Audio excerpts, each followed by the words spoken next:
61 divided by 3. Here 3 is a divisor, so we need multiplication table of 3. 3 times 0, 0, 3 times 1, 3, 3 times 2, 6, 3 times 3, 9, 3 times 4, 12, 3 times 5, 15. To find out the multiplication table of 3, just add 3 with the previous step. 0 plus 3, 3, 3 plus 3, 6, 6 plus 3, 9, 9 plus 3, 12, 12 plus 3, 15. 3 goes into this 6 how many times? 3 goes into 6 2 times.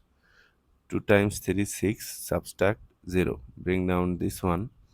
0 1 means actually 1. 3 goes into 1 how many times? As 1 is less than 3, so 0 times. 0 times 3, 0 times 3, 0, subtract 1. So our answer is 20, remainder 1. If you want to write your answer in decimal form, then take here decimal, then add number of zeros according to your need, bring down the first 0. Before the zero there is a decimal must come to the quotient directly. 3 goes into 10 how many times? 4 times 12, which is get us to 3 times. Write 3, 3 times 3, 9. Subtract 1, bring down next 0. 3 goes into 10, again 3 times.